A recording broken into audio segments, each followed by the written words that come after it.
won't do 2 shows a night anymore.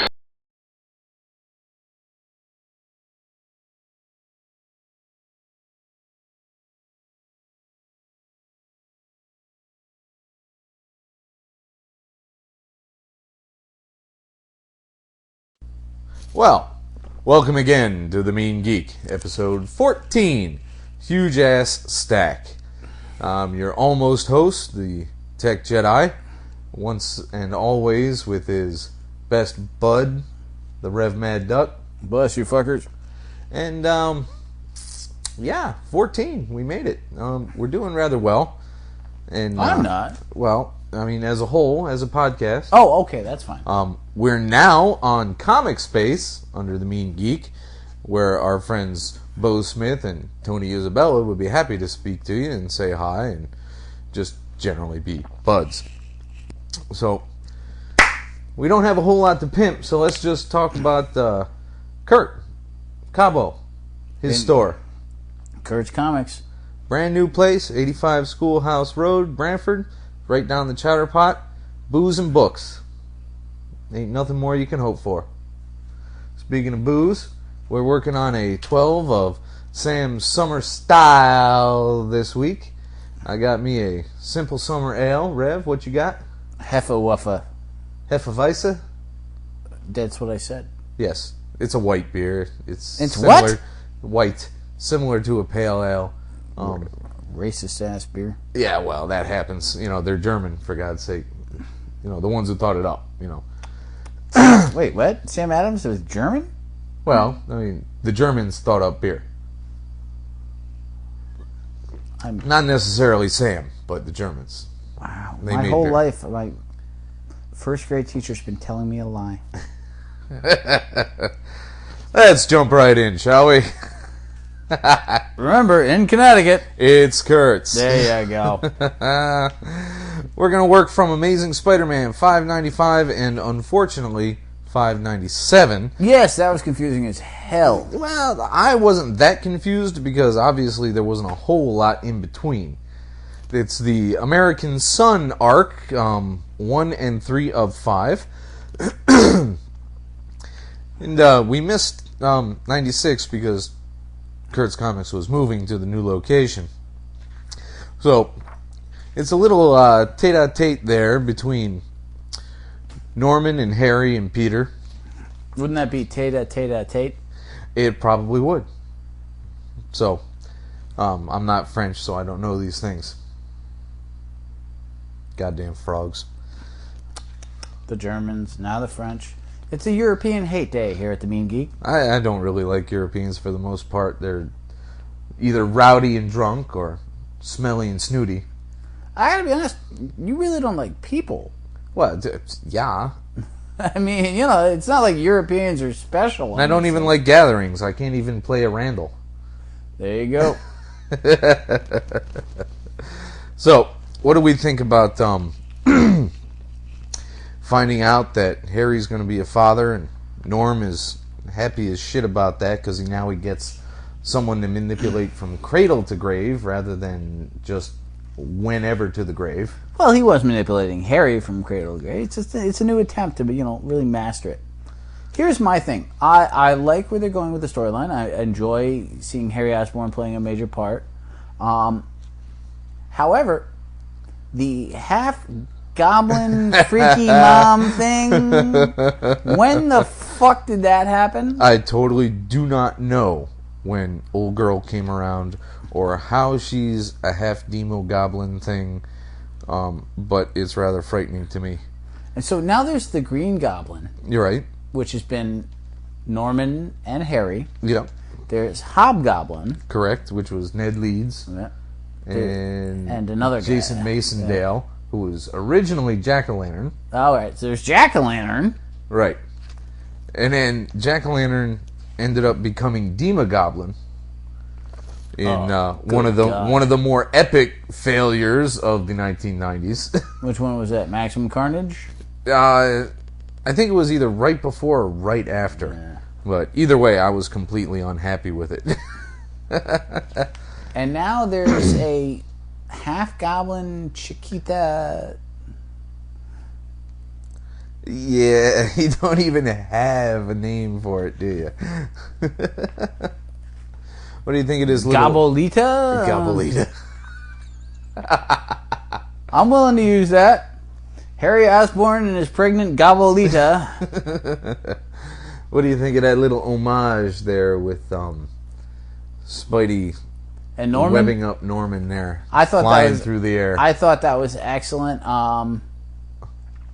The only reason that I wasn't more excited by it is I had just seen Marvel Zombies with Sidium's zombie Spider-Man with the zombie. So, and I was blown away by that one. So, a second homage did not hit me quite as well. But otherwise, it's just fun. You know, I mean, that's what a Spider-Man book should be. It's fun. And this little twist here where Harry just decides, you know what, I'm going to have to go with Pop because now I'm going to have some kind of responsibility. I did not expect a fight to stop for a cell phone call. I mean, here's Norm bleeding like a stuck fucking pig and smiling the whole time because he thinks he's otherwise untouchable. And he knows he's got a plan, and he knows Harry's going to go his way. Don't like the idea. Well, here's my thing on the whole thing. You've got the whole way the storyline seems to be leading is that Harry is lying so he can figure out how to save Goblita from her horrible Goblita existence and thereby save the baby. Yeah. Peter doesn't have faith in Harry and assumes that he's over on the other side, so Peter's going to make... And Norman, of course, believes that Harry is because Norman is a retard. So Peter is going to not have faith in Harry. Something bad is going to happen to Harry as a result. And they're going to fall out again. Peter will then have more guilt because that's not tiring. Norman will kind of get what he wants, but kind of not, leading to a big storyline down the road that they probably won't do that well. The whole thing, I mean, you can kind of see the pieces falling into play here, and it's not a pretty picture. Well, we'll see it through. There's only 2 more issues. So one of them... I definitely want to see where it goes. I'm just saying it would be nice for Peter to have a success in a major storyline where there's no guilt involved. But that's one of his defining characteristics. What a shitty defining characteristic. It's a horrifying characteristic. It really is. I mean, why not just give the dude mange at this point? Oh, mange. Oh, that's horrifying. Have his hair fall out, you know. Scratching He'll take a his lot. mask off and half of his scalp will come with it. He could be Terror Incorporated. Ew. Nobody can be Terror Incorporated. There can only be one Terror Incorporated. Yeah, and if we could only keep it that way, because you know some idiot's going to bring them back. Yeah, where has he been? No one cares. I care. You so totally do not care. Are you kidding? If they did a D-Man Terror Incorporated... Oh no, back to the D-Man. I don't want to hear about D-Man anymore. I'm just saying, if you were to put a magazine, like a Brave and the Bold type thing for Marvel with D-Man and Terror Incorporated, I'm buying the first issue off the presses. And quite possibly the last issue off the presses. Alright, now, we're flipping through here, and Spidey starts fighting just about everybody. Well, no, yeah, he's back in a black costume, so he can pretend he's the Gargan Venom, whoever the fuck Gargan is. Dude, remember who the fuck that is? Gargan is the original Scorpion. Oh yeah, that's right. I haven't read Oh Hot Moon in a long time, man. I can't remember every B villain's name. There's a female Scorpion now, if I recall. Yes, I do remember that. Scorpion Odita. Okay. But he infiltrates. Well, he thinks he infiltrates. Good word. What? Infiltrate. Very nice. Well, it's a good word. It's appropriate to the situation. See, kids, we do teach grammar here. Also, fuck furries. Surprisingly, no backlash on that one. Oh, by the way, when I say that, I don't mean have sex with furries. I mean fuck them. Because if there's any person on the planet that needs to back the fuck off, it's a furry. So he goes up... Back to the story. He goes up against Logan's son, who only has 2 bone claws.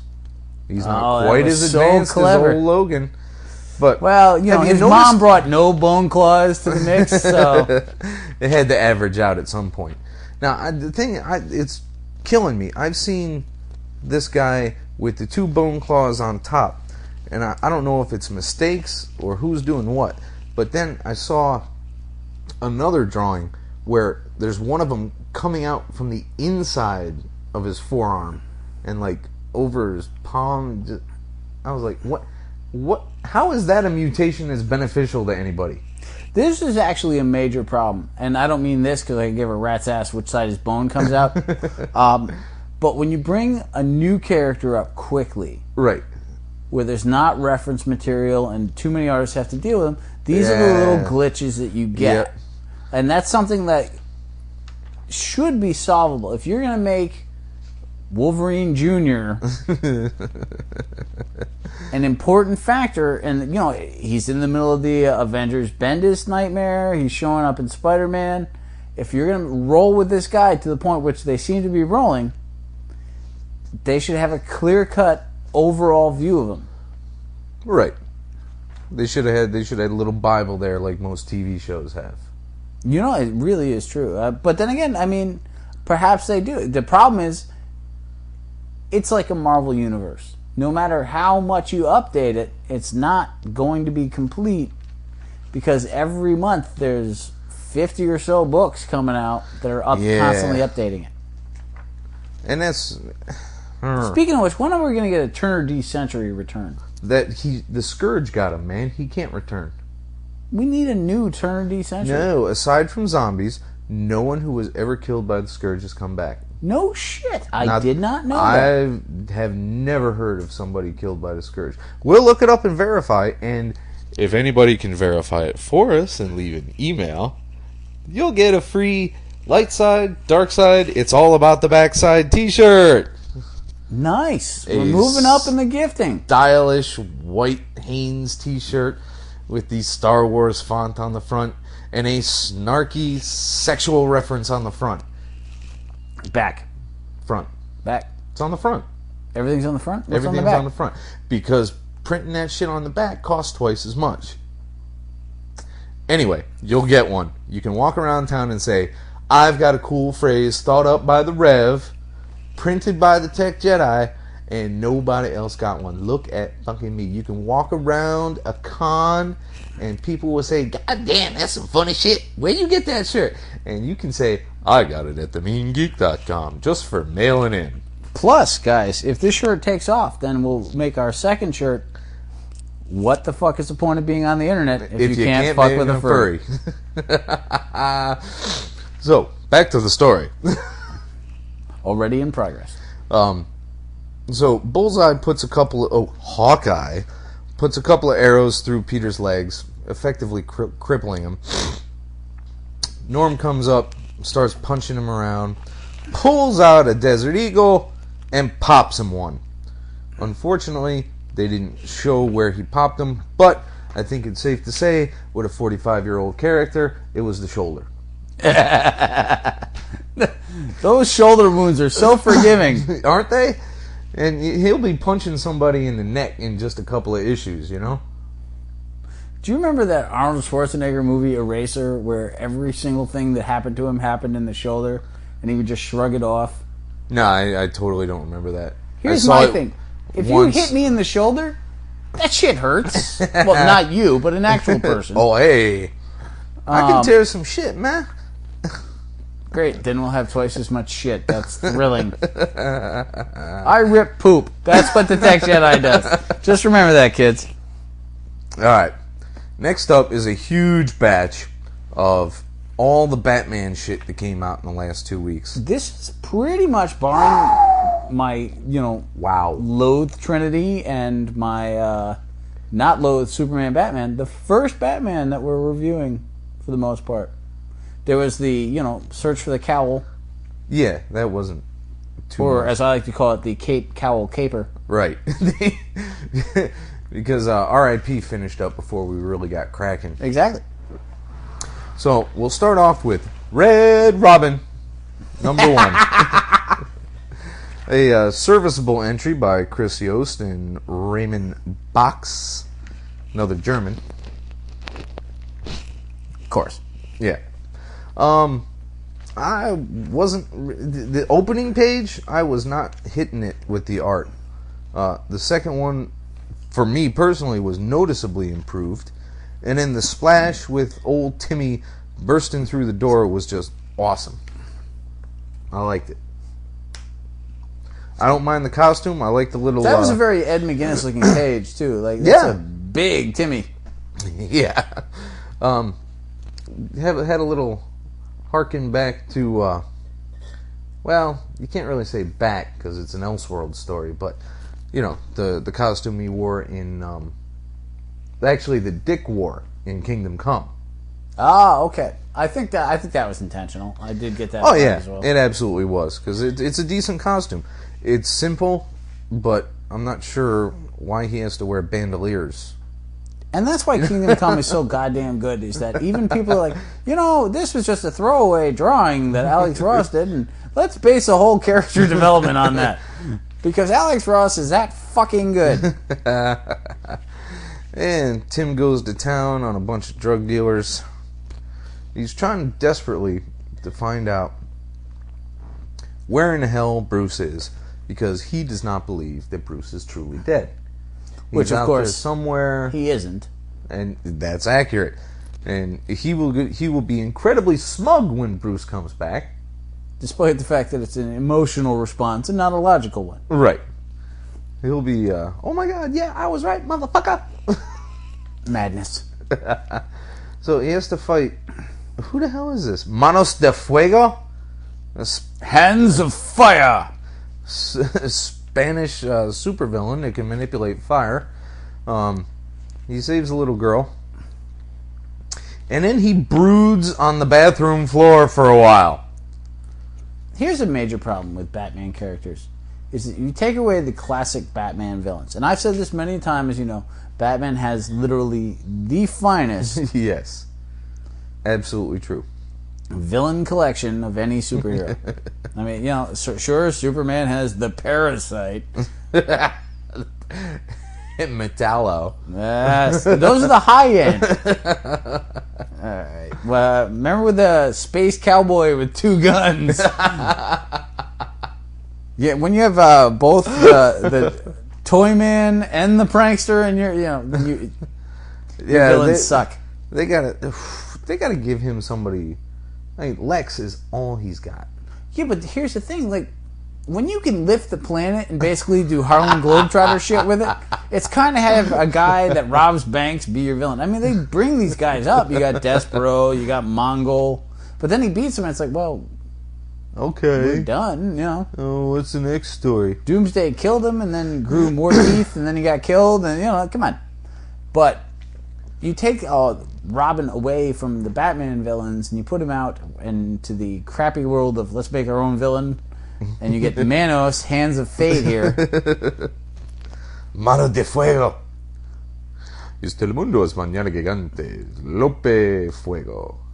Kids, by the way, if ever you experience Manos de Fuego or Fire Palm, you should A, stop doing what you're doing, and B, consult a local doctor. Oh. So he goes back to the cave. Or maybe this is a flashback. I wasn't really able to tell very well. And he's talking to Dick, and they're like, well, I don't think I'm going. Everything's gone. I'm going to take off, and I'm going to find Bruce. And old Damien there, douchebag extraordinaire. Who the fuck is Damien? Damien is Talia Al Ghul Nah. and Bruce's son. When the fuck did that happen? That was Son of the Demon. I read that. I do remember that. Yeah. I totally forgot about that. Except she miscarried. Right, yeah, because there was a whole hint that she lied. Yes, Yep. yes. That was a great fucking book. It was phenomenal. It was one of the last true graphic novels. Mike Barr. Yep. Pulled that out of my ass, ladies and gentlemen. That is an absolutely great read. That's some really good comic history right there. If you have not read Son of the Demon, that is an excellent read. So, he got sequestered away and raised by the League of Assassins. And wow, that's got to suck. It does. I mean, look what kind of a douchebag it turned him into. Well, I'm just saying, I mean, when I was growing up as a little reverend, I remember lying there in my crib, because I have a great memory. People going, ooh, hooty woo. Not going, you should stab him in the neck. Totally different childhood. That's all I'm saying. But probably the best moment in this book, for me personally, because I like seeing douchebags get what's coming to them, is when Tim just punched Damien right the fuck out. You know what? My name's Wayne. Bang! Tim Drake can beat up one hell of a 12-year-old. And then he still can't, concede. He's like, I let you get that shot in, Drake. Meh. You don't like that kid. No, totally hate this guy. So, I guess that was a flashback. Now he goes to Prague. Although what he thinks he might find in Prague with Bruce is beyond me. Azrael, maybe? I mean, yeah, potentially. But because that wouldn't suck. It must be nice to have that much dough. You just go to Prague and buy a motorcycle. Dude, if I have enough money to go to Prague, I'm going somewhere that's not fucking Prague. And then he sits in the hotel room and breaks stuff and broods again. He's like a rock band. And then he gets dressed and he sits on the roof and he broods. And then he takes his shirt off, stares at a map, and broods. And I miss the days when he hung out with Impulse. You gotta go back to some old TT for that. Here's my thing. I didn't care about Robin the book, and I'm shockingly not caring about Red Robin the book. I will say, I endorse you to follow it for a bit, see where it goes. Yeah, well, finish the arc out anyway. But not based on this comic, I'm not like, oh my god, Red Robin is a new book of the aughts. But with Ra's al Ghul at the end, it could end up interesting. And now, I came across this with much trepidation. What's that? Batman and Robin. Grant fucking Morrison and Frank Quitely. Frank Quitely is an excellent artist. He started off Batman and Robin. Grant frickin' Morrison. See, now, here's my thing. I like Grant Morrison as a writer. He's done several things I really enjoyed. I've enjoyed many of his things, too. I hate his epics. I hate, his JLA stuff confused the fuck out of me. Yeah, I wasn't following all of that. And then, of course... 5 days should not happen in one panel. That's fucked up. 5 days in one panel? That's what I'm saying. You read a Grant Morrison book, and then there'd be a panel. Not even a page, a panel, and then suddenly it's 5 days later, and 12 things have happened. Yeah. Not even a caption explaining that. Exactly. Well, I mean... I think he's had too much rotten haggis. It's rotted his brain. Haggis, really? We're going with haggis humor? But he is Scottish. The lowest of the Scotland. Now, Frank Quitely, on the other hand, is a phenomenal artist. He started off, as I was trying to say earlier, with the first time I don't saw think it him- was 2000 AD. It was the Judge Dredd magazine. Really? That And far he did, back? Oh yeah, he was in. He did Missionary Man, the Judge, based on Clint Eastwood. Really? You're delving into history I'm not aware of. Well, I brought him when I was in England. Remember, I brought him back. You only flipped through him. You never read him cover to cover because Judge Dredd gives you hives. Hives. I've got beer sweat on Batman. Bastards. That is so gay. Oh, And the worst part is, based I'm on gonna have that to buy statement- new copies. Based on that statement, it would be on his belly because you would be the woman. Ew. Ew. You are just a nasty bastard. My parents So- were totally married. Okay. So the Toad is he's a new character. I've never seen this No, guy Toad before. is definitely new. So, but I like this splash on the title page, but I'm not so hot on a flying Batmobile. Well, That's a Grant Morrison. Let's take something that already works and add it slightly weirder so it amuses me at the time. No, and I don't even think Dakota's a villain in the sense that it seems to be something created by the real villain of the piece, which you see at the final page. Being... that surgeon dude. Yes, Pig. Piggy. Pygmalion. Piggy. It's a strong start. I still don't get why the Batmobile has to fly.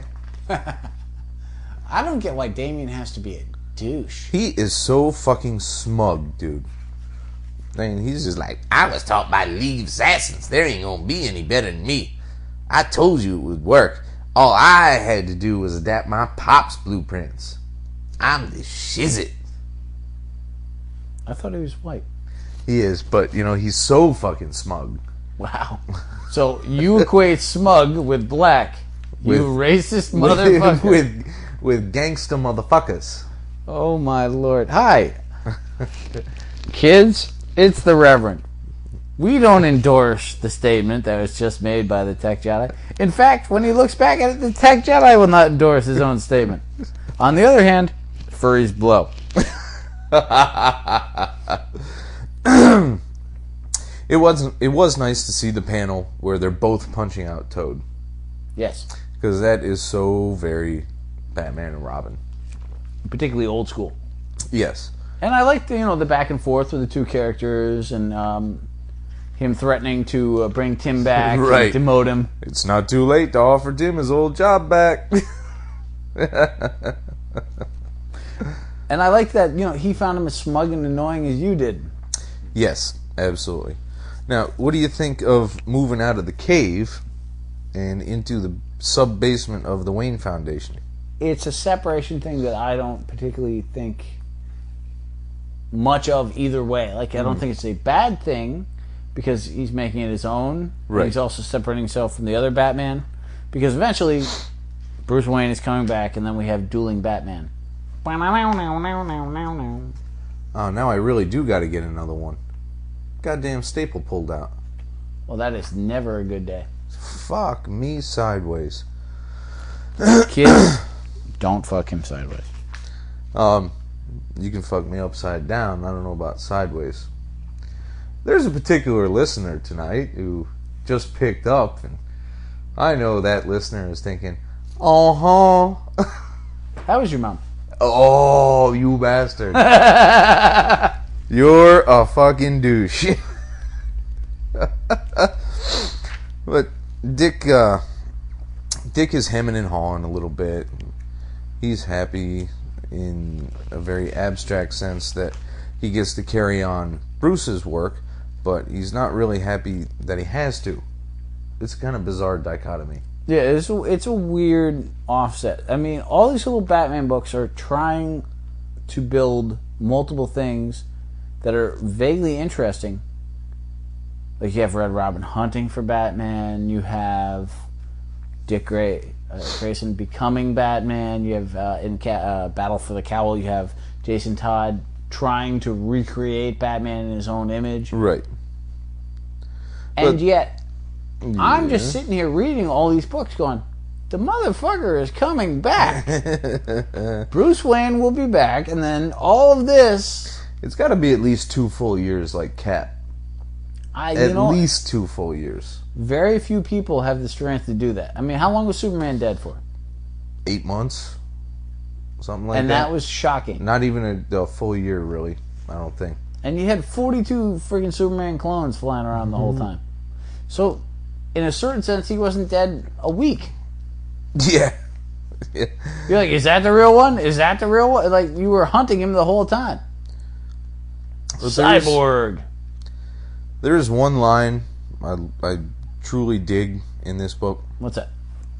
When they're going out to follow up the lead on the dominoes. Yep. Crime is doomed. Crime is doomed. No, it was. It's weird to see to hear to read a 12-year-old talking about you can have my respect if you earn it. That sounds He like is a so lot of fucking 12-year-olds. smug, man. Just wait till you hear it from your own nephews. My own nephews love comics. I'll have everyone know. There's a genetic disposition to this, kind of like a birth defect. And they have appeared on the podcast. They have, in fact. And, one day I'll give them something this heavy, but not anytime soon. I think Marvel Adventures and Johnny DC are about as far as they can go right now. Blue Beetle. Which one? Not really any of them. What, Charlton? Yeah, I'll give you. I spent $40. You can read one Charlton Blue Beetle book, kids. $40 my ass. That's like $5 if you can find one. Yeah, but that's the real problem, isn't it? You never. How often do you see a Charlton anywhere? I believe in my collection you got a couple of mini ghosts of Dr. There are Graves. a few, but you acquired those ages ago. Well, I am a man who finds things. Yes. And the final thing that really hit it for me with this book, Quitely's composition on this splash page with the paracapes with the bat signal in the background. That was total, pure, old school, hardcore. Let's go kick some ass, Batman and Robin. Quitely's a great artist. It's also an incredibly well inked and well colored. Yeah, I was really happy with the coloring. It's not something I usually care to notice, but Alex Sinclair knows what the fuck he's doing here. Alex Sinclair is one of the top colors. No, I think Frank Quitely is a very underrated. He did, as I said, he started off in magazine. He may have done 2000 AD that I'm not familiar with, but I know I saw him in the magazine. And then he's done a few books here or there. He did the hardcover JLA graphic. Right. He did Astonishing X-Men with Whedon. Yes, he did Flex Metallo which might have been with Grant Morrison actually, way back when. Continuing. Moving on. So, we finished with a bit of a cliffhanger with old Damien getting the shit kicked out of him by these incredibly creepy fucking doll-faced things. I can't even tell if they're henchmen because of the way the arms are made. I mean, they're kind of bulky, but what is apparently hair might be just Quitely's idea of detail, because he loves doing these extra little lines all over the place. The whole thing was very Twilight Zone. Yes, which is totally not unexpected with Morrison. It's the greatest thing I've ever written. You watch. It'll sell like hot fucking cakes. Hot fucking cakes? Hot fucking cakes. He's Scottish, don't forget.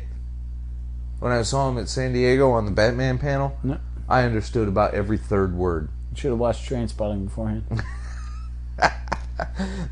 I was actually able to follow them. This guy was so fucking thick you couldn't tell what the fuck he was saying. I remember you watching Trainspotting, and you spent the first 15 minutes going, what the fuck? And then figured it out from then on. You have no idea what happened for the first 15 minutes of that film. Yeah, but I've rewatched it, and I'm like, there we go. That's the magic of DVD, folks. Subtitles. Moving on. Batman 687, which actually comes before, storytelling-wise, Batman and Robin. Dick puts on the uniform, and I was quite happy to see the yellow symbol in here. I always like the old Frank Miller line, like, can't put a target, Yeah, can't can't armor my head. Put a target on the chest. So he goes back, and he's thinking about when he assaulted Batman to see if he could get the drop on him. And he actually did pretty well, despite, eventually getting caught by Bruce. I hate to say this because I detest Star Trek, but the whole thing reminded me of the Kirk Kobayashi Maru. Am I saying that correctly? Yes. Fuck, yes. I'm saying that correctly. Where in order to succeed against an opponent, change the conditions of the test. Gay. He cheated. So And then we go from a nice little action sequence, which was quite cool, nice little flashback, straight into Alfred about to fucking have a total breakdown. I know Alfred's human. I have no problem believing that he is a decent human being and, susceptible to emotion. And considering what everyone thinks about Batman's demise, it's understandable. But I am getting very tired of the brooding. Brooding Alfred? Everybody. Well, dude, people brood. I mean, the X-Men made a whole character based on that. Well, yeah. Stop that. So it was an alien. Dick does a drive-by netting of some bank robbers because, like usual, the Gotham City Police Department is about as competent as a wet noodle. Which is weird because they had their own book and apparently it did very well. But, GCPD. Yeah. So I never read it because it was just too many books, too much dough. So Superman and Wonder Woman come by and they're talking to Dick and they're like, here's the uniform he died in. I just wanted Dick to go, ew. I'm really quite happy that he did not, actually. I will fully endorse the writer's choice for him not to go, ew. But in what I'm hoping is the last time I see anybody get too overblown emotional about the whole supposed death. Although I'm glad he said what he said, and Winnick, you're a fairly brilliant man for this. Am I all right? No, sir, I am not. My son has died. Yeah, that was a nice moment. Yes. It really was. And then everybody's just like, oh, fuck Bake, yeah. That's right. Nice use of fuck Bake. He kind of was the closest one to him ever, having changed the goddamn guy's diapers. Alright, let's move on. So, Dick is sitting there at the sunrise, and he's brooding again. And Alfred comforts him, and he kind of cries himself. And bam! The moment of resolution. Choices are made. And then Dr. Phosphorus shows up. Yeah, that was an interesting How the choice. hell did they pick Dr. Phosphorus? And I gotta go buy another book because this staple came out too. What is it with this ad for Punch-Out that makes the staples come out? It's the use of the word out. Oh, okay, that's not very fucking funny. What, you want nothing but gems, for fuck's sake? It's a volume business, motherfucker. So Damien goes up against Dr. Phosphorus, kicks the shit out of him. Like anybody was surprised that Dr. Phosphorus would get the shit kicked out of him, but Yeah, but here's the thing about that. Before you go too far with that, think about Starman, where Dr. Phosphorus killed the original Starman. Well, yeah, there is that. Because the dude's seriously radioactive, and a tiny kid in bad green shorts is probably susceptible to radiation. Although, having said that, if I have to read the Damien has cancer storyline, done with Batman. I'm going to give up comics, man. Just put it on Lifetime, for fuck's sake, at that point. You wouldn't give up comics if you had to read the friggin' 12-issue maxi series Green Lantern likes it when Flash does him in the butt storyline. That's slash fiction. That doesn't count. So, Dick just hits Phosphorus with some firefighting gel. And he's like, let's take off. Don't need to fuck with him. And there's more brooding, and there's more looking at the uniform, and there's more talking. And there's the decision to build the new Batcave in the bunker. And finally a villain shows up that's worth talking about. Scarecrow. Scarecrow's here. And again, just totally fucks up the GCPD. Here's the thing. I think all these books should be delving into Dick dealing with major Batman villains immediately. Yes. I mean, maybe not necessarily Joker day one. Scarecrow is a good mid-range choice. Even some of the smaller guys. If I have to deal with, Zazaz, fucking Firefly. Zazaz would be probably a good story. But, well, Zsasz is always an interesting character. Scarface, but just start moving him into dealing with the Batman world. Right. Dr. Phosphorus versus Batman is not the fucking fight that I've been looking for. It really isn't. Weird German terrorists and Manos Hands of Fate. Fire. Mano de Fuego. Yeah, Heat Palm. Heat Palm. Too much friction, man. Get some Astroglide. So, at the end, he's finally decided, yep, I'm Bats. And we're ready to go for 688. So now, we almost done with our massive Batman review corner.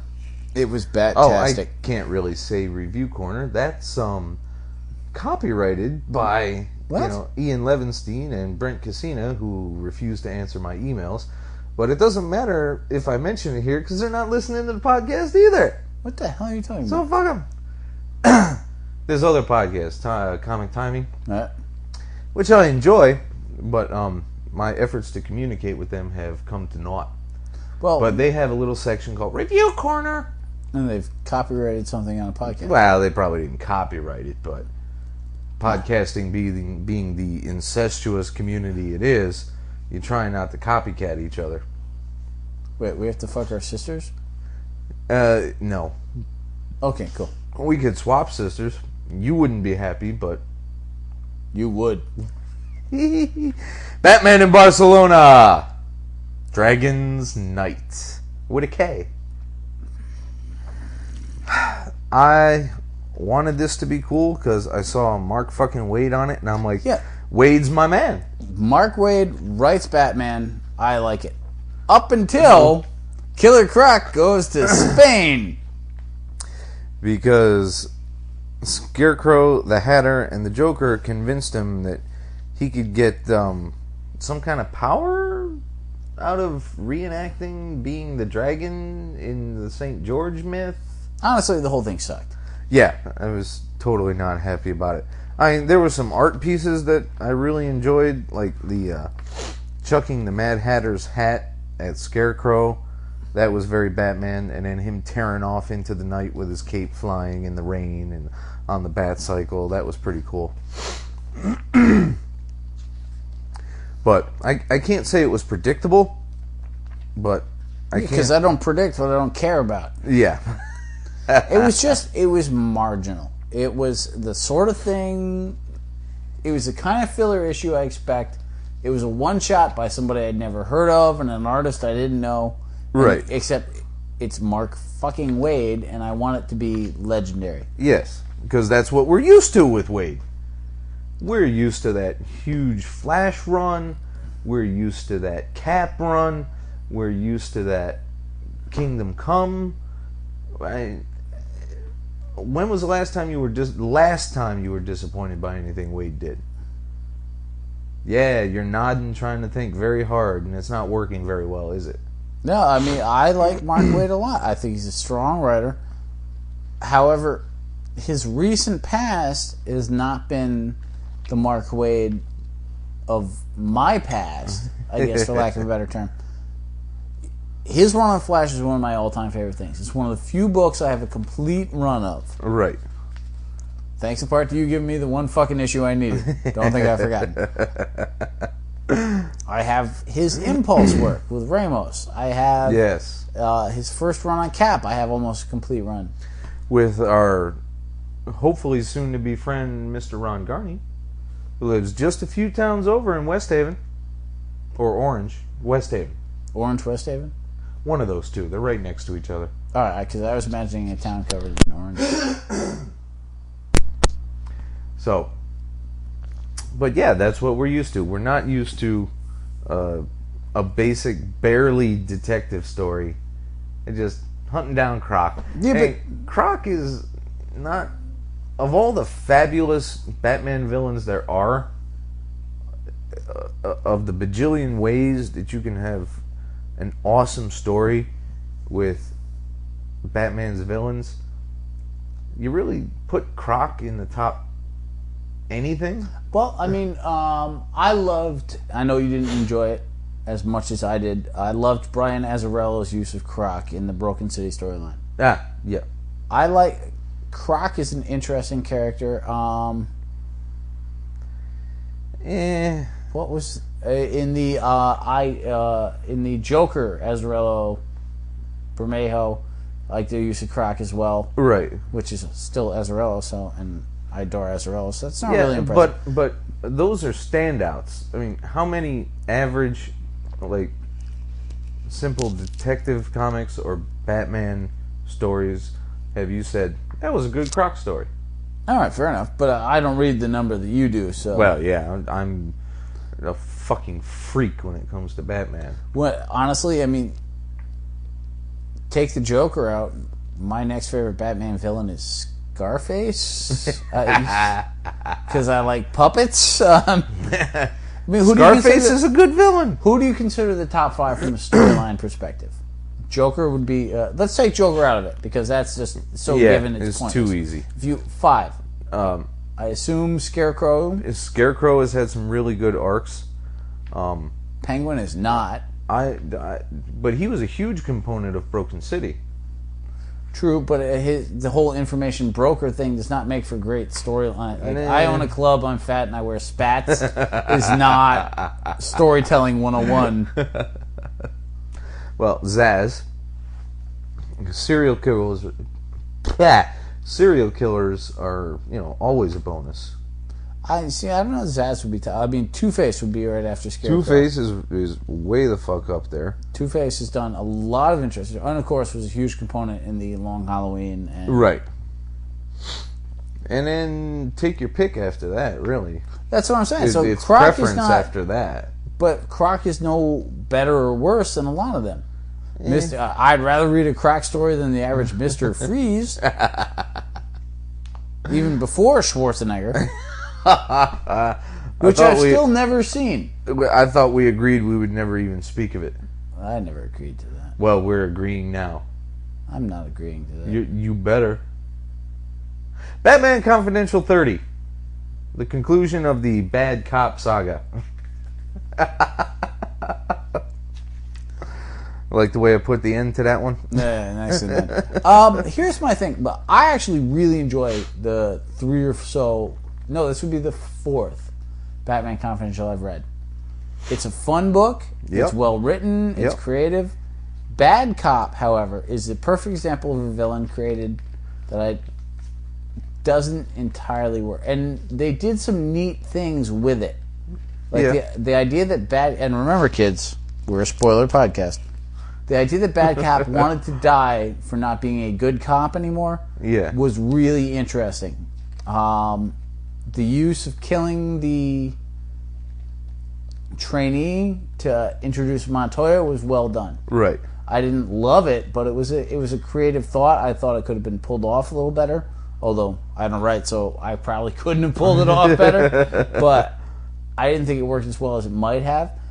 My thing is that you could have done all that without creating what I thought was a lame and contrived bad cop persona. Well, there's the other thing. There's been a lot of one-offs. I was rereading late 80s Batmans a couple of weeks ago that I had downloaded. And despite what the Rev may say, I wholeheartedly endorse any downloads at all of any sort. I know you're a big fan of loads. Okay. Moving on. So, and there was just one-off after one-off after one-off. One and done, one and done, one and done. What, you mean as villains or one-shots? There weren't one-shots. There was one issue of Batman, one situation. It was over. Next issue, situation, over. It may have been gangsters that week. It may have been a dirty cop the next week. Not necessarily a bad cop, like in this story arc, but dirty cop. But it doesn't stick out to me like this sore thumb that it is to you. I just think if you took out the supervillain bad cop persona of it, it's a better story. Because you have a cop committing crimes to be taken out by other cops, so he doesn't have to live with the fact that he wasn't a good cop. Like, that's not a bad concept of a story, right? But by turning him into a one-shot villain and with the Joker involved, like, I think too many elements almost spoiled the story. Close, but I looked at it as Hannibal Lecter convincing multiple MIGs to kill himself. And I saw that aspect of it, but at the same time, it's still... And obviously, it was filler to the Joker breaking out and the Batman Confidential finding. Yeah. And I get that, but at the same time, it was still a better storyline without I'm a super villain. Well, I never really got the idea of supervillain. You know, he's just a guy that got all twacked out. Yeah, but imagine the DC universe of bad cop. That's what I'm saying. Like, you take that aspect out and use his actual name, which you can't name. Okay, yeah, all right, I see what you're saying now. Yeah, and since Bats doesn't kill, he may end up coming back. Right, and I don't... Because they never abandon anybody. And that's the thing. Like, it would have been better off with the storyline without that bad cop persona to bring him back. Right. Sometimes it's just a good thing to have a storyline and end it. Right. So, Green Lantern Corps 37. Still preluding Blackest fucking Night. I'm dying for this. I need this to start. And that's the point. I need this to start. They've done amazing things. And confused as hell. Think about what's going on in the different Green Lantern books. Sinestro has a daughter who's a Green Lantern. Right. There's an Orange Lantern. There's only one Orange Lantern, yet he's got 45 orange clones flying around foamily eating Green Lanterns. You've got Red Lanterns who are all douchebags. You've got Yellow Lanterns who are mean but apparently not douchebags. You've got Blue Lanterns who are apparently saints. You've got Purple Lanterns who are all women and are kind of dirty. And then you've got the infamous Black Lantern. It's a shitload to keep track of. And it is confusing. And then you've got Arisa and what's his name that just turned himself into a fireball sun. Yeah, Ion. There you go. Sodom Yacht. Not Sodom Yacht. Yeah, it was Sodom Yacht. Yeah. And there's a lot happening in these books. It's staggering how much plot is happening in here. But to me, this is the idea of an epic. It's a slow build with multiple stories. And don't get me wrong, I would also like the occasional, oh, that makes sense now, and I'm done with that. That would be nice. Resolve one fucking thing in this book, and I'll be a lot happier. We can really hope Tomasi and Johns are plotting that denouement the way they tie everything up at the end. It won't. I'm hoping for a good 75% tie-up. That would be nice. But obviously, when you've gone this out of the box, not everything is going to tie up. And the great thing about not tying up is you're leaving storylines out there that are interesting. And that's where things get difficult. Walt Simonson on Thor was one of my favorite all-time reads. Oh, God, yeah. But at the same time, when Simonson left Thor, there was a bunch of storylines that he left out there, and you're like, what? Yeah, what are they going to do with it? And this actually doesn't make a lick of goddamn... And you wrote a frog Thor, sir! Yeah, and then instead of tying it up, they go to Thunderstrike. Fuck a Thunderstrike. Right. But this issue here, I was just getting used to Gleason again, and then he gives me... I mean, the composition of the cover is fabulous. I like it. But I really don't need to look up Arizi's nose like this. You're trying to look up other things? Well, on Arizia, sure. But she's the only one that has lips. Everyone else is scowling and has no lips. You're a weird man. Well, look at them. They're practically zombie-ish. Because zombies don't have lips? No. That's our new t-shirt. Zombies don't have lips. Who wants one? 1995 at themeangeek.com. Oh my lord. But So Ion Sodom Yap reignites the red Creating a sun whole of planet of Dakesum, superpowers. which didn't we already have that over in World of Krypton? And we had it with Grant Morrison's final storyline in JLA. Yeah. How many? Okay. And yet, to this day, I can't fly. But then here's another one. Tell me that doesn't look zombie-ish. That You looks can- very... I am looking at something, on- ladies and on gentlemen, the- that looks very zombie-ish. On the first panel of page 1, 2, 3, 4, there's a guy shooting, basic heat vision like Superman.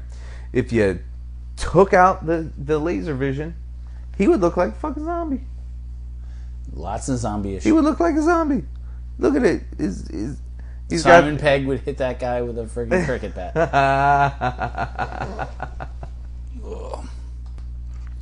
Right, so that the whole zombie thing is irritating to me, and it's just the faces though. Gleason's action, Gleason's poses, his clarity, it's all fine. It's the occasional face that drives me up the goddamn wall. Actually, I didn't really notice that. I didn't have a problem. But then, I will my point them theory out is the to you whole from Black here out. Lanterns is zombies anyway, so maybe he's introducing the zombie lifestyle. Did you think about that? Nope. Oh, fair enough. So, I'm going to skip for a bit, and I'm going to jump right to the blue chick. Oddly Okay. enough. You remember her? Uh-huh. With the shark teeth, which kind of scare me, but, she's a blue chick. Blue chicks are hot. There's nothing I can do about that. Is she from the planet world of the Legion Night Girl chick? Yes, I think she is. Wow, I am a comic geek. Who the fuck knew? You knew, and you've known for 20 years. You've been hiding it until I forced you into this new life of shows. And you know it. God damn me. Yes, I'm sure he will. And so they kill the blue chick, and then they bring in the Alpha Lanterns, finally. Because I was really starting to wonder where the fuck they were. See, now I had a different reaction. Yeah. My reaction was, what the fuck is an Alpha Lantern? Right. You've been away for a while. Far longer than I have. Alpha Lanterns are essentially the first and most powerful ones created after Jordan went batshit and destroyed the entire goddamn core and the battery and most of the Guardians except Ganthet. And when they started the rebuild, they're like, well, we gotta have somebody that can fucking compete with a Rogue Lantern. So we're gonna make the Alphas. So, yeah, that's them. Ah, okay. And they start building a lot of constructs to dozens and dozens of GLs and Kanjar Row, which I missed him coming into the play. I don't know what they're doing. Kanjar Row, he's just like the poster child for an abused bad villain. Did you notice that? Kanjar Row, doesn't everybody kick his ass? That's exactly what I'm saying. He's like the space Dr. Light.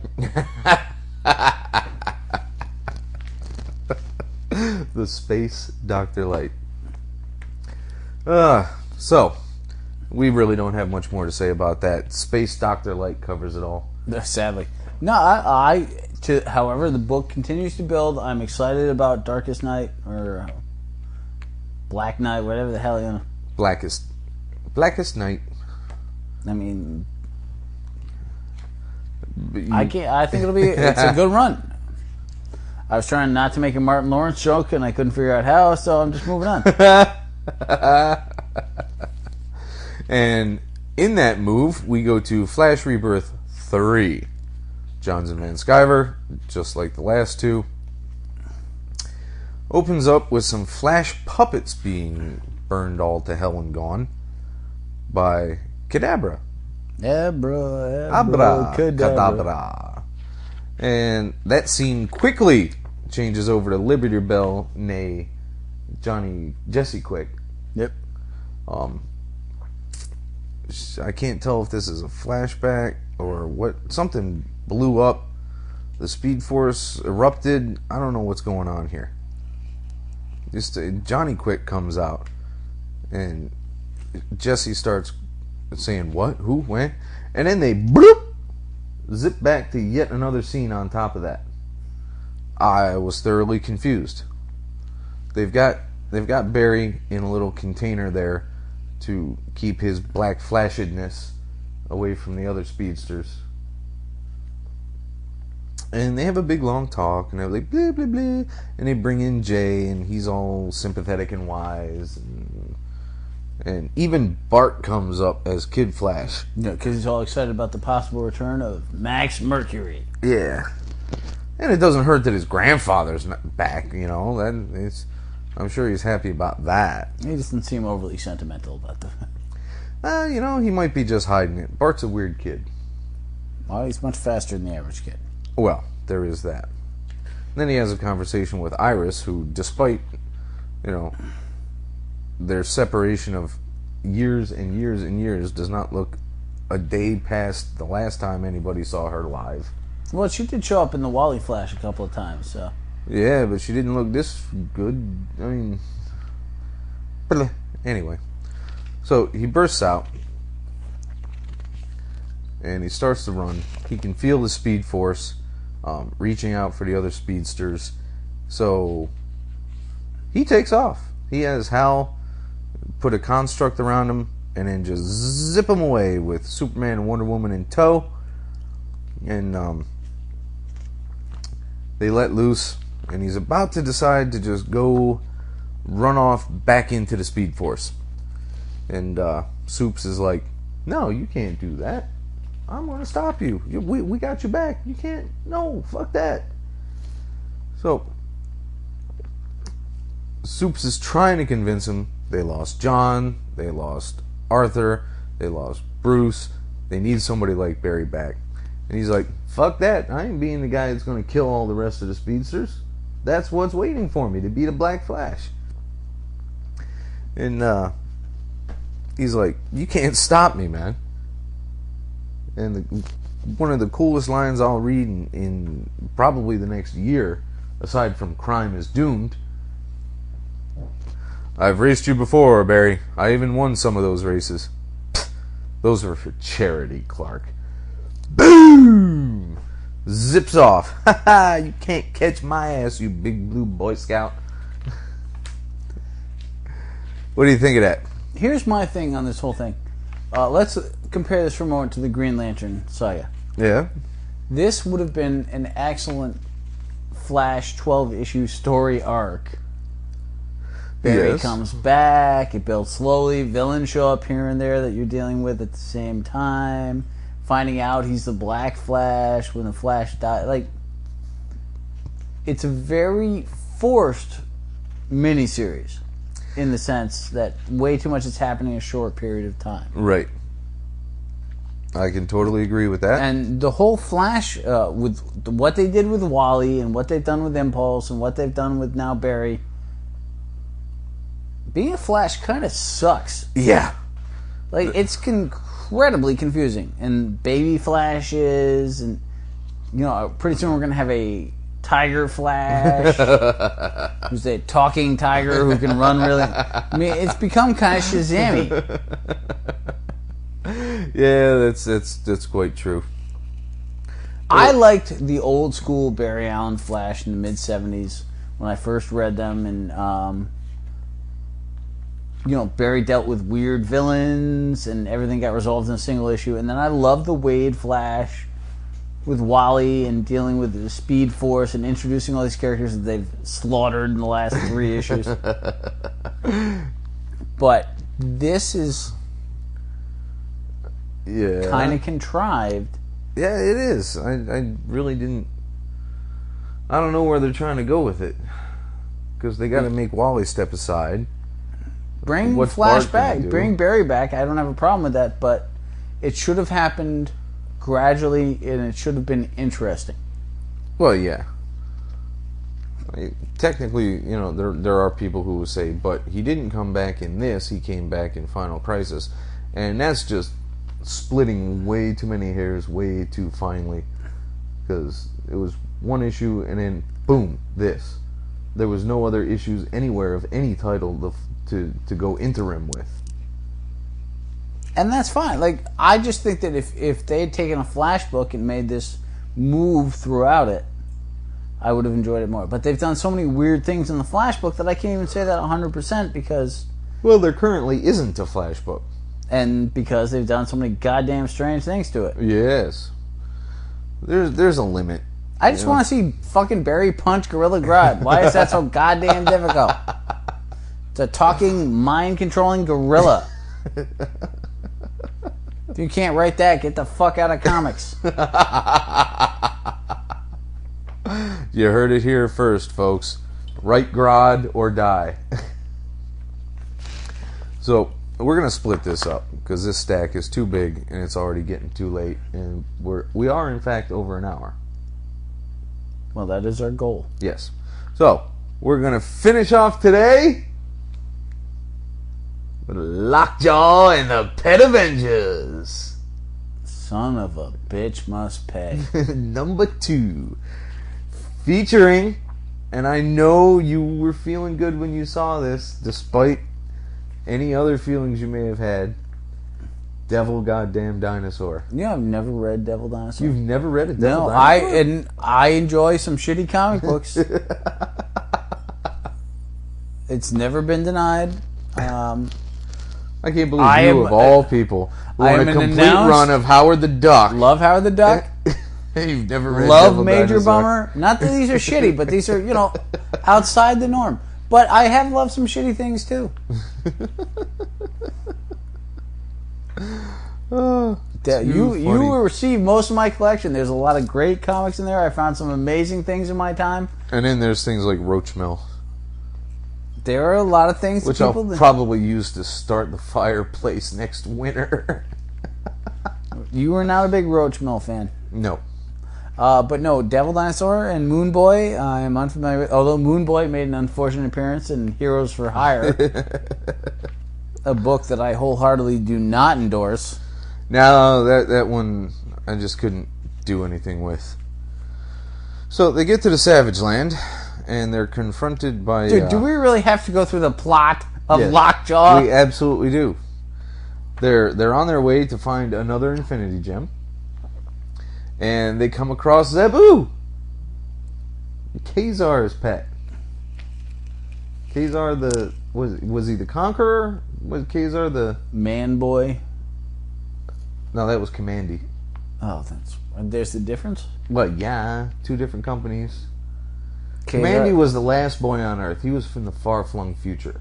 Commandy's one of the worst things of all time. But you know what? Kirby did him. Yeah, another one that's not getting in the museum. Along with the there are dingbats. probably some shots. I'm sure there's some splash pages of Commandy with Dr. Tiger and Professor Ape and Science Dog. God damn, I hate Commandy. So, Zabu starts talking to him, and Miss Lion, the male little toy dog. Where did that fucking dog come from? What? That's Aunt May's dog. Aunt May has a dog. Yeah, Well, Miss she's Lion. been getting regular nookies, so you don't see her getting fed as often. That's all I'm saying. So that's why he went out and had an adventure. So they're talking in Throg or Thorg or whatever the fuck he is. Is that the man frog? That's the man frog. Explains their quest. He's like, well, that's an honorable pursuit, and I'd love to join your quest. Everybody goes, woo, woo, all right, woohoo, yeah, yeah. And they take him in, and Lockheed is, his usual dragony self. Dragony. Dragonish? I don't know. I hate this book. And then Devil Dinosaur reappears, and he and Zabu have a little roaring, face to face there, and they don't know what to do. And Zabu takes the fuck off. Well, I mean, He's scared shitless. This is a suppose T-Rex. if I were a saber-toothed tiger, and I can't believe I have to fucking say this, Being attacked by an all-red T-Rex being driven by a monkey, I would probably run away. I mean, this book is so dumb and pointless. I'm petrified that somewhere in issue 4, something major will happen where Lockjaw and the Pet Avengers becomes important. Like, Lockjaw has all the Infinity Gems, and it's Lockjaw versus Thanos or something that will literally drive me insane. This book is all things I do not like. But you get to see Lockheed. Come on, man. I don't give a rat's ass about any of the X-Men, let alone their pet talking dragon. A dragon. But a dragon. He swears he saw a dragon. But, you know, Lockheed cuts loose on DD, man. Daredevil? Devil Dinosaur. Fuck. He hits him with a flame blast, and stupid Falcon hits, rips up his skin a little bit and does absolutely no goddamn damage. But then the Frog of Thunder comes up and hits him with a lightning bolt. And he assembles the Pet Avengers. And they all attack at once. And Zabu's on his back, and there's lightning everywhere, and there's fire, and the Hawk is just hanging out. Why do you enjoy this? Mainly because it's irritating you so much. Oh, I hate this book. And then I'm sure Lockjaw's people just are watching. having fun with it, and more power to them, but this is not my idea of a good time. I'm sorry. Reading about cats fighting villains is not what I enjoy. I stopped reading fantasy for 20 years because too many friggin' giant cats were walking around. And then they find the gem, they stop the fight, and they take off. Waiting for the next episode. Oh, yeah, with bated breath. I am excited to hear And about it. there's a cliffhanger because of the teleporting, and they're falling into the ocean. What Yes. could happen next? Please, Chris Iliopoulos, tell me. God, I haven't heard vitriol out of you like that in a while, man. I loathe this book. It's a light humor book that doesn't appeal to children. Like, I don't understand the fan base that this book is designed for. Is it for small children? No. There's Infinity Gems. There's complex friggin' concepts. There's characters from 35 different books. Like, I don't know who Zabu is. What the fuck is a devil dinosaur? How can you, with all your history... Not me. I'm saying no child can read this book. Yeah. Yeah, because Zabu hasn't been seen in ages. Yeah, well, maybe in the Sheena book that Frank Cho did, but, I don't know what... Ooh. I've never read that, so I know nothing on it. We should get some of that. That would be good, Joe. But, so the book doesn't appeal to small children. It doesn't appeal to people who give a rat's ass about what they read. So you're left with people who buy anything. Yeah, I'm guessing so. But, you know what? I have to read 2 more of them. It's making me listen to you and laugh my ass off. So. I'm so glad. Alright, folks. There's still 16 books to go in this stack. Good God. So we're not doing them tonight. We'll do another one early next week. Knock this shit out. There's a very, very small stack of new material that came in, so we should be able to get much further along. And hopefully irritate the Rev a little more. You're a bastard. And so is Lockjaw. Been so noted. We'd like to remind everyone that we have our own website at www.themeangeek.com. We're available on Podcast Alley, iTunes, RRS feed through FeedBurner. We have a site on MySpace, The Mean Geek. We have a fan page on Facebook, and Am I a fan a of brand us yet? new Comic Space page. Say again? Am I a fan of us yet? God, I hope so. Because that would be kind of embarrassing. Participant who ain't a fan, that would be like... I don't have an analogy Like being for one that. of the Pet Avengers and not enjoying the book. Pretty much, yeah. Right.